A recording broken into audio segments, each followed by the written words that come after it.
Pag-ulang natabo ang balaan naman sa tanan, no, ang sa Negros Oriental, which was mga bata nga nagtaliwan gid ang ating mga governor dito, no, Governor Degamo. So we also wanted to know kung kamusta ang sitwasyon sa Iloilo. So tibago ang aton sa tunga Provincial Director, si Provincial Director Palomo, taga Passi gid, no, taga Passi City among isaman. Not only that, no, ang assessment for Iloilo, but also gusto naman makilala si Provincial Director kay bilang bago. I believe he was at that time pulo lakadlaw na ng Provincial Director siya. So ang man ang gusto sang aton nga Sanggunian nga makilala man siya si Tulit. So yes, ang isa at least nakilala tumakon diin man siya halin din siya nagdako. Pero ang nami gid taga Pasigit, no, kusilpon din siya. So other than that, of course, namakot kita kung ano yung sitwasyon sa province of Iloilo, hindi mata gusto nga makibot na kita, no? Like what happened dito sa Negros Oriental. So, ang hingyo man sang tanan nga SP sa Seguridad Panlalawigan nga dapat maayugid ang intelligensya sang aton nga mga pulis nga dapat maging-active gid para nga hindi kita makibot ko na mo kay what happened in Negros, hindi na siya nga tabo lang in a day lang no, dugay na siya nga planuhay nila, no, kag makita taman nga grabe may sistema gid sila kung paano ano yung plan nila, no. So that's what we wanted, no, nga hindi na matabo sa province of Iloilo. Nag-offer siya vice or kamo ang I don't know if nag-ask kamo nga ang mga SP natin ipaidalo undergo sa threat assessment. Well, yes, actually that's what also the SP wanted, no, kay pero antes na actually nakahambal, nakatawag na man sa akon ang PNP especially sa mga ang COP natin, Chief of Police natin sa Ginpahayag, no, ang makot na siya, threat assessment kami sa okay. So, okay, that's fine with me, no. Wag yung problem. It was a few days before kami magitanay ni PD, no. So, amo matunga after pagkitanay namon ni PD, we also wanted to ask nga basi bala governor lakad vice ko, we also wanted to ask kung ang SP man, ang member sa SP are also included in the threat assessment. Kaya usually, ang concentration ng tao is only on the chief executive or the mayors or the governors. So, balat man ang aton, yung mga board member, libot man sila bilog ng probinsya.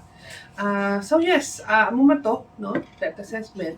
So actually, ang hambal man ni PD, they have already started, no, naka-threat assessment na sila. And so far, daway mo problema ang aton miyembro sa Sangguniang Panlalawigan. Pero hambal naman, no, for those nga gusto mangayo sang assistance or may gusto abi nga daw may kantuan ka nga lugar nga hindi ka sigurado, pwede kang pangayo sing ayuda alin sa PNP. Allowed ba na ang mga board members na magkaroon, police security vice? Well, it depends on the threat assessment. No, if there is a threat nga makita sila, no, may ara gid man, then yes, they are. Amo nang hambal sa aton Provincial Director Palomo. Sa imo personal advice, may ara kaya police security? Waay ako police security. Actually dako nga waay. Pero no, with what's been happening, siguro isa lang, no, kung may lugar ako nga daw hindi ako siguro kampante or di think na may threat man dito, hindi man lang para sa akon pero sa iban man, no. Yes, okay lang ako kung mangayo man ako, mahinyo gid ako sa assistance sa PNP if needed. Pero guys, ang threat assessment na i-conduct sa and nasiguro na conduct is regular ini siya guys na pag-conduct. Well, so far, no, I haven't really talked about that kung mag-regular siya. Pero sa subong na yung tinion ang pangayo man sa ano. But I guess they should do it regularly. No, kung ako ba, no, kaya hindi lang siya kahit we wouldn't know ang threat kung subong lain naman in the next few months pa sila naman, no, depende man no. So we hope that it will be a continuous na programa man sa PNP, hindi na nga kung may katabo lang sa diin, then dira kita magkarantaran, dira kita mag-assessment sa mga palibot ng mga politiko. Personally, Vice, napati kang may mga persons or group dito sa province na kapabol maghimo sa design na tabo dito sa Negros Oriental? So far man, I don't think we have the capacity.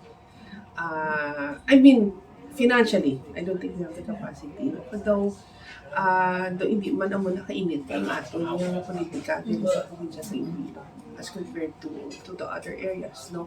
Na consider na tabo na.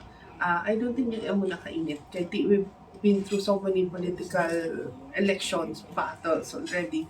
Hindi mo naman nakainit. No? So we hope it stays that way. Ikaw, Vice, personally, so may nabata na nga threat starting O sa ay, incident o ay. or past instances na may pagpamawag sa mga po. Wakay man ako si minabato, no? Ng mga instances. And I hope it stays that way. No? Ay tigahalo man kita, no? Gahalo man kita sa relasyon sa iba. No, not only here, hindi lang sa sa kumahan sa tanay. No, gahalo man kita.